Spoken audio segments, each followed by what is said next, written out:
Je m'appelle Dan. Je suis belge d'origine et depuis 7 ans en Ardèche, France. J'ai découvert le rocket stove, une fameuse poêle à bois très économe, il y a 2 ans. Et suite à un petit projet faire du café et du thé, suite à la demande pour l'explication, j'ai développé un atelier et des cours de formation pour fabriquer et comprendre le principe derrière le poêle rocket. Living in France, and it's about 3 years ago I discovered the rocket stove. Like anyone here, we see lots of small little things for cooking on wood. And this is one of the first one actually I did discover. I don't know if anybody has seen this one already. No? Not yet. No? This is one of the examples that is actually the most known in the world. It's an easy thing just made with 3 boîtes de conserve. Cans, yeah, 3 cans. For cooking. Because the rocket stove, they call it the rocket stove in English because there are 2 American guys in the 80s that actually developed the idea and start really talking about and always did the effort of sharing the ideas, the plans and the theories and the whole world. With one idea, to give the other people the tools for start making them. And so they will grow and get better and better and better.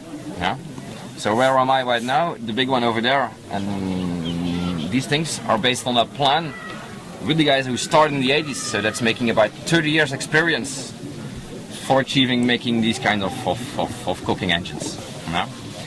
For saying about the rocket stoves, but they call it rockets because if you light them up, you have a big kind of a flame going out and it's making a sound like a rocket. So they don't look further on, and they choose the name because it's quite sexy. If you say rocket stove, certainly in English, anyone will remember it. That's why I'm still using, even in French, the name rocket stove. We call it in French cuisseur à bois économe. Already the word is difficult to hear it, difficult to keep it in mind, and it's not. I use rocket stove. Why the name and the term in English? If you look on the internet and you search for rocket stove, you find millions of photographs, ideas, and all these things. If you look on cuisseur à bois économe, you don't only find 3 or 4 of them.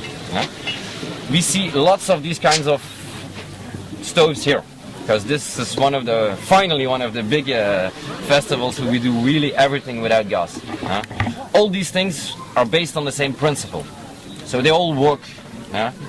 There are good things, they are beautiful. I do enjoy find all these type of stoves and things made. There's just a small little difference. Like I said, I did base myself, or all the things you see are based on the experience after 30 years of having fun with these things. So there's just a big difference. They all work, but I did an effort of getting the highest rendement, the highest output. Efficiency. Thank you.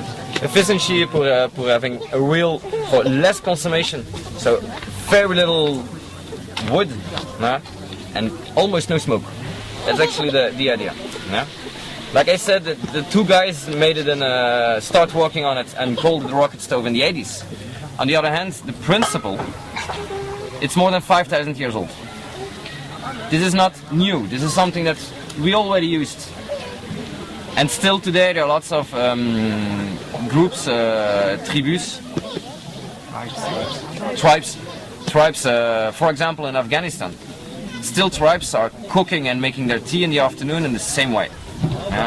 So for starting at the beginning, like 5,000 years ago, we did find archaeological sites, did find a couple of them. You have just the earth. If you make a hole a little bit on an angle and 50 centimeters further on, we make another one. With the earth coming out from there, we make a small little pile up there. We place a small little rock over there, and then you can put this is a thing that we did found actually even 5,000 years ago. And today, like I said, in Afghanistan, a land in war with lots of tribes fighting against the other ones. Small tribes finding themselves in the afternoon in the forests with the other tribes around looking for them, and they still make their tea. If they start making a fire for making their tea, the smoke will make noticing where they are, and they're gonna having lots of problems. So they're still using these kind of ideas. They just make a hole in the ground, a little bit further on another one, putting just a pan on it for making their tea. Why? It's smokeless. It uses very little wood, it's smokeless, and afterwards you just fill the earth in it and you don't see any trace of people being there. Just for making noticing that it's not new. This is just a principle. So that's a thing that we find already a long time ago. And even there are a little bit smarter on. If you know the first one, we call it a fox stove. Because a fox, he's making a hole with a small little entrance and it'll open up. So if you find the hole of a fox, you just need making one hole a little bit further on and you have your small little stove. So the idea that. So the thing I'm gonna talk about for the moment is really the principle, the idea for making understand how all these things work. Afterwards, getting a little bit more complex for getting up the level of the efficiency. So the rocket stove, what is actually the idea and what is making a rocket stove different with all kind of ways of fire that we make? The thing is, a fire, for making a fire, basic thing, what do we need? Wood. So there is the wood. What else? Oxygen. Well, I'll call it the air, no? But it's oxygen now. And there is a third one. Heat. Thank you. And that's one of the things actually. A few people are conscious of that one. Heat is one of a third principle of a good fire. We always know, everyone knows you need the wood or gas or something else, or something that burns. You need the air. You need oxygen. If you put something on a fire, you get it out. The thing is, the heat is working the same. Small little example: if you have a candle, you have one small little flame. If you blow on it, why do we get it going out? Because we get the heat out of the fire, so it's getting out. That means that if you cut one of these three, your fire will go dead. People, the fire extinguishers. You have them on powder, you have them on water. There are different ways of getting a fire out. If you put a cloth wet on a fire, you kill it. Why? You get the air out. If you blow on a small little fire, you get it out. Why? You get the heat out. Of course, if you put the wood out, there isn't anything to burn, so you get it out. So this is a triangle that needs to be in a good balance for having a good fire. Because what's happening actually when you what's happening when you have a fire? In the wood, we're gonna break down the chain of all the elements in the wood, and there is only one. That's the carbon, the C. That's the only one actually that's really burns. So we get everything dechained, and it's the carbon that's making actually the fire. So actually, if you look into a piece of wood, and I'm talking about wood because this is also working for the gas, but we're cooking on wood.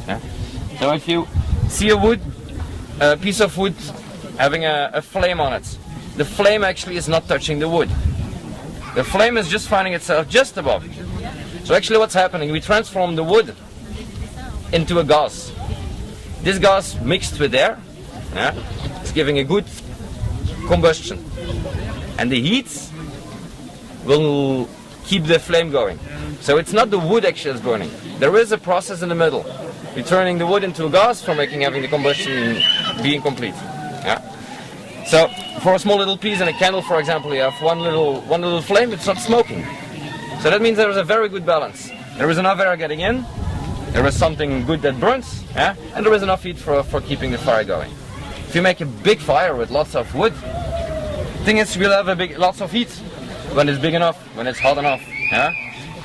There is enough, a lot of wood, even too much.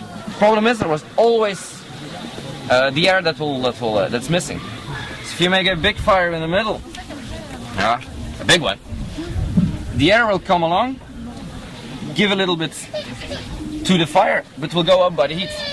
So in the center of the fire there is not enough air for making a good combustion. That's why your fire is smoking.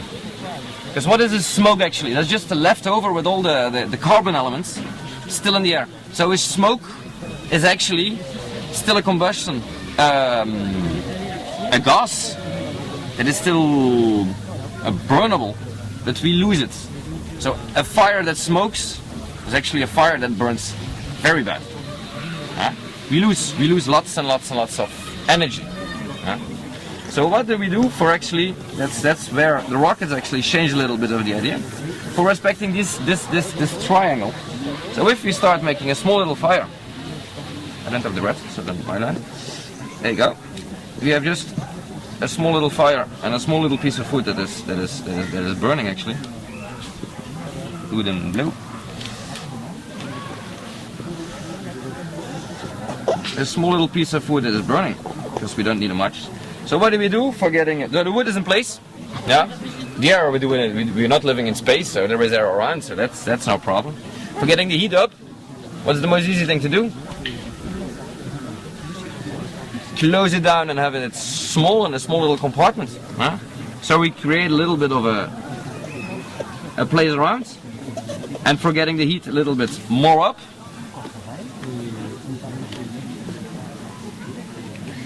we'll try and get a form of insulation around. Yeah? Gonna insulate it. With the only idea, keeping the heat for the fire. And that's already where it changes, because we all have the habit, you make a fire and you're hoping that the fire is heating you. It's not the heat that is going up, but it's the hot air that is going up. Yeah? So if you put something like a chimney just above your fire, the air inside is gonna go up. Yeah. So that means that it's actually it's gonna pull the air on site in it for making this movement happening. Yeah. That's what I did actually with the idea with the rocket stuff. We do in a second time. We create a small little chimney above the fire. Yeah. And that everyone knows a chimney, if everyone in the house having a small little wood stove, you have the chimney around, we just put on another meter, 2 meters, 3 meters above it for having what? For having a good pull in the fire, for making sure that it's not smoking inside. The problem is with that, if you put a chimney behind the fire, you're taking the heat of the fire with you and you put it up in the air. So with all the metal pieces of boxes that we have for heating houses, actually we heat the planet and the house. Because there's more than 50, 60, even 70% of all the heat that your fire is giving is going out. No? Because there is a big difference. Already in a metal box, we hope that the fire itself is going to heat up the metal box, and the metal box on his time will heat up the air in the house. So we do already get heat of the fire. So the fire has not have enough heat for burning clean. And we put afterwards a chimney for giving it lots of air. But the thing is, we take the heat and we balance it. So it's not possible making a good fire that's burning clean in a kind of a metal box with a chimney behind it. Yeah? So all these kind of things, all my stoves here, yeah, they do have a chimney, but it's not the pipe that you see there or the other one. My chimney is finding itself interior. Yeah? And that's where the rocket stoves are really different from any kind of a way of making a fire. If we use the word of a chimney, we talk about the small little thing that is inside. Yeah? All these pipes that you see is just an exhaust pipe. You're just for getting a little bit out of the CO2 and the water still in the wood. Even dry wood contains about 8 to 10% of water. Yeah? So the first thing the fire do, the heat will get the water getting to evaporate. So we need to get that one out. Huh? That's the only thing that we have. So the chimney. There is a thing about chimneys. If they are more they are long, better they will pull the air. Yeah? The force is stronger for pulling the air. And the hotter they are, the better they pull. So what can we do if we put a chimney? With a small chimney, it's about between 20 and 30 centimeters. If we do the same and we put an insulation around it, that means that we have a small chimney, but very hot. It's actually giving the same kind of force as a chimney that is going up 6 to 8 meters without being insulated. So this small little chimney creates the same pulling force than a pipe that's going up 6 meters in the house and then passing the roof. Quite impressive. That makes this thing together, and I will repeat it a little bit. The small little fire, good insulated, so getting the heat up, and a chimney placed above means that there is a lot of air that's going to be pulled in. So the first thing that happens, you have the wood that is transforming in gas, and the first combustion finds itself over there. There is a little bit too much air that's going in, that will mix by itself with the smoke. There is a little bit of smoke, of course, because the fire on itself has not the capacity of burning completely. So it will give a little bit of smoke. This smoke will be mixed with the air coming in, over there. And if we do a good job with putting an insulation around, the temperature will going up above 700 degrees. I don't think there is any gas that doesn't burn at itself at 700 degrees. So if we achieve getting the temperature above the set 700 degrees, this mixture, the smoke with the air, is giving again a gas that is very, very inflammable. The high temperature of the small little fire is making enough for giving it a post-combustion, a second combustion after the first one. So we have a fire that is going on there, and a second combustion of the gas that is going over there. That means after the whole installation, arriving at the end of the chimney, the only thing that's getting out, lots of heat, a little bit of vaporized water, and a small little quantity of CO2. That's the gas that doesn't burn. So there you go. Small little fire, clean. That means in this installation, we leave the idea of burning these kind of big pieces of wood. So if you try and burn this big piece of wood, it's getting carbonized. But in the interior, it's not having enough air. So this will smoke always. If you make a fire, it's always the things around that's getting to smoke. So that's why we just don't need these kind of things. We just do it with all small little pieces, for making sure we only have a small little flame. We don't make carbonized pieces of wood that are difficult to burn. It's enough having just a small piece of wood. There is enough energy in it for making a lot of heat and start cooking. Because I think that is one of the things that we did after getting control of the heat, the fire. The very first men on the planet. The first thing that they do with the fire was heating themselves, the caves, and afterwards they start cooking on it. So the cooking is one of the very important things in our lives. That's why we start with this, taking the exercise and taking it a little bit further on. How can we use this one in a good system for cooking? And just for between the two, the thing is, this principle, this one, is actually possible on doing on any kind of a way. The thing that you see here is a kind of a version that is lightweighted. You can replace it, you can take it with you, but you can put this principle in practice in 2,000 ways of doing it. And one small little example that I like to give is this one. This is actually a way of you can cook on it. And it's even going quicker than a small little camping gas. The small little thing on gas for making a thing.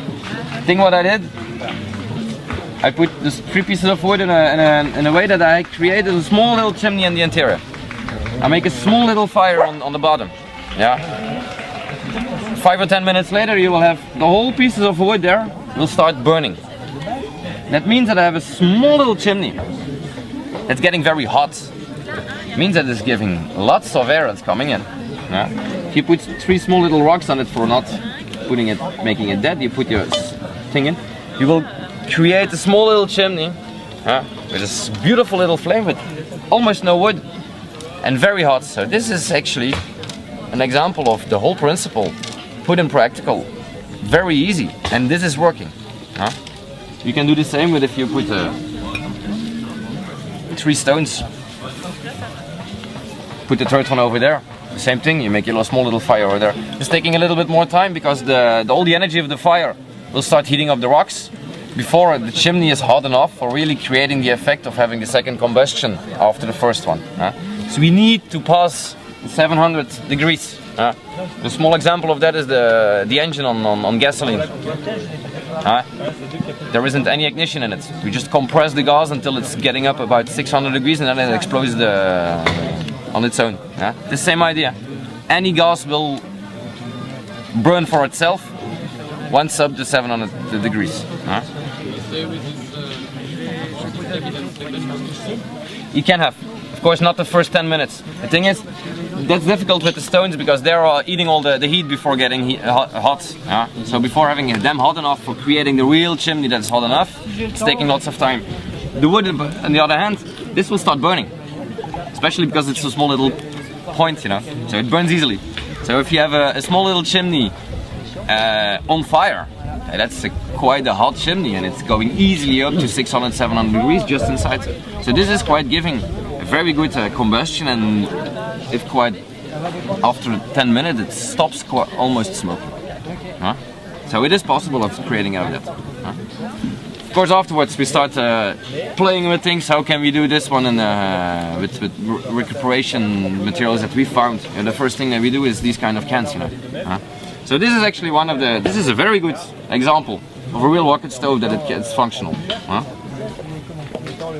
If you guys don't see it, so make it turn around, and then you will notice the 2 things. So for making it easy for cooking, the thing that we did, we just put that one in a small little system, a little bit more closed down. There you go.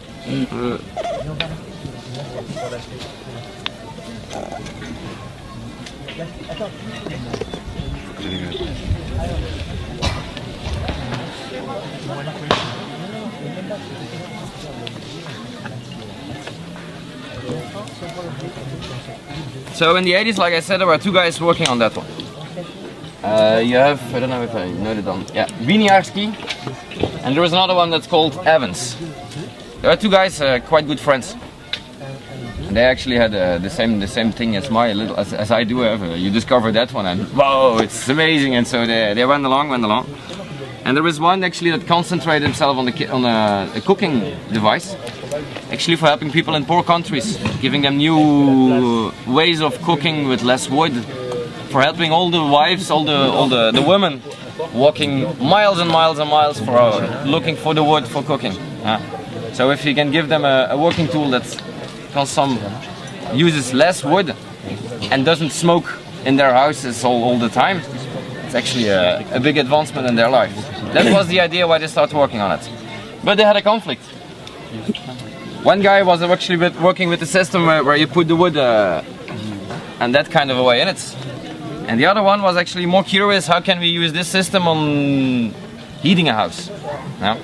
They didn't agree on it. So they had an argument and they had a fight. Actually they separated, and one started a group and another one started another group. And an angle, in form of an L. All this is helping, this is all for getting the mixture between the 3 elements of the fire and getting it up better. For creating a better mixture between the air and the smoke, for having a gas that is really good mixed up and burns easily. So we just made the thing a little bit more easier. Can you put your wood in, it's keeping on itself, it's burning. So you put it in a can, that's the chimney that a bigger can around, and you're gonna insulate it around. For insulation, there we go, we use wood ash. It's a very good insulative material, and it's one of the few that will keep the resistance at high temperature. Already burned, so it doesn't burn. It's a very good. Why is it a good insulation? Because if you take a big bucket and you put the wood ash in it, you take the weight, it doesn't weigh anything. That means there is a lot of air in it, and it's actually the air that is making good insulation. Not air in general. There are two things to respect. It needs to be air in small little quantities, yeah, and it has to be stable. If it moves, it will get the heat from one place to another one. So it's air, it doesn't move in a small quantity. Yeah? A good example today is the glasses that we have in the windows. Double glass. It was just a small little opening air in it. Why is that insulative? Because it doesn't have the movement. Yeah? And it's very, very fine. If you put it larger, on its own it's gonna create some movement in it. Like when you boil a little bit of water in the water, it's gonna create a small little kind of movement. Yeah? There you go, that's convection. So that's why the wood ash contains lots of small little bubbles of air. Yeah, they don't touch each other, so they are all separated, and they don't have the idea of moving. That means that the wood ash is a very, very, very good insulative thing. This one is turning actually for me. That's 2 years right now. I'm using it, and I'm cooking on it for my family in summer. Because I don't want to cook inside of the house. That's heating up the house, and that's a pity of in the summer when it's quite fresh. This one is actually made with wood ash, and it's even with a can inside. It's still working. It doesn't burn. Quite a mystery. So the wood ash is a very, very good way. I'm building more and more little stoves. I don't have any wood ash anymore. Right now, since I have these things, I don't burn a lot of wood, so I don't have any ash anymore. So the thing is, we need to find something else, and then we have the vermiculates and the perlites. These are materials, natural materials, minerals that we find in construction today. They make concrete, light-weighted concrete bases on it for terraces and even roofs. It is a natural product, but not that ecological, but because we need to heat it a lot for having the result. So we need lots of heat for making it. So ecological seeing it's not the best thing, but it's the only thing that will resist this kind of a heat. Because this seems to be quite easy, and you need to know that actually in that one that's okay, but the big one we achieve about 1000 degrees in it. Yeah. So when you respect these kind of things, it's not a game anymore. Yeah. We create so much heat in a small little place that it's difficult to keep everything going. Yeah.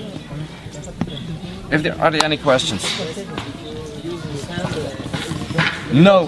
Yeah, a good question. I see lots of people doing this, making these kind of things. They don't make the idea of the insulation good enough and they do sand in it. Sand weighs a lot. Yes. That means it's very dense. What is the sand gonna do? It's gonna take the heat for heating itself. Once the sand is hard enough, the heat from the fire will go through the sand, heating the exterior of your thing. So actually, all the heat of your fire that you're hoping that is still there, why you need the heat for making the post combustion? All the heat of your fire will go passing by. Just like I said in the beginning, it's hot air that is going up, not the heat itself. Yeah, the heat of this fire will go any direction. Yeah, and certainly not only up. It's because the chimney is creating the air going up. So it's the hot air that's going up, not the heat. So if you put sand, dirt or other kind of thing around it, you're gonna heat up that one and go along. It will work, huh? The small little thing with the cans, if you put sand on it, you can cook on it. But there is a big difference. Nah? And if you see that one, there's one thing I didn't mention. You see in all these things there is a small little etagere, a small little shelf. Yeah.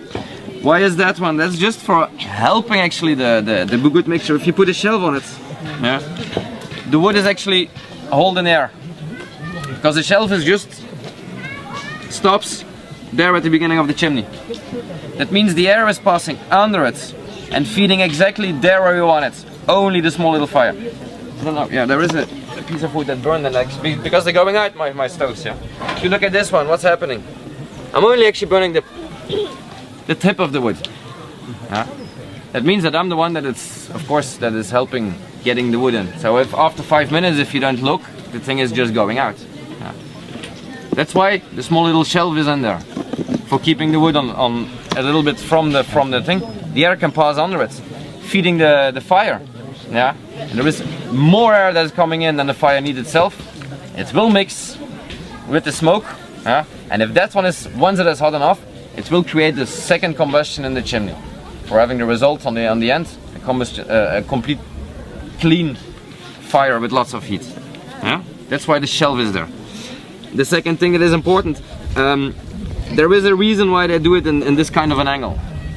The angle is helping. The air that's coming in will bunch against the wall before going, and that's creating a vortex. Once when they are lightened up and you look into it, you see your fire getting a little bit in a kind of a vortex. All these details helping, giving a good mixture, a good combustion, and helping just the result that there is. For making the difference between this one and the ones that you see in the kitchen, the only thing that I see for that one, they have a big opening. They all put lots and lots and lots of wood in it. Mine, I keep it as small as possible. Why? That's for limiting me putting too much wood in it. We don't need it, put too much wood in it, because we're gonna create a pile of things that burning and smoking. You will have too much smoke that is not achieving enough mixing with the air. And you don't have any more heat. We don't need it. So actually, it's good enough having just a small little entrance that's limiting me, the one who's working with it, just having 2 or 3 pieces of wood in it. And that's making sure that there is no smoke, and I'm using less and less, much less wood than the other ones. You have to remember to push and push. On the other hand, there is an advantage on that one. I'm cooking. If I'm cooking a soup, in the beginning I'm there putting it because I really wanted that it's getting to boil. But once when it's boiling, I don't need it going along. So with this system I have more control on my fire. If it's going too far and my onions are almost getting black, I just get 1 piece of wood a little bit more out. So this is actually, you need to be there. But on the other hand, you can really control the fire. And that's one of the remarks that's making the difference between the way for cooking and the way for heating a house. We'll come into that one. Other questions? Can you make a oven? Of course. You put on That's the next step.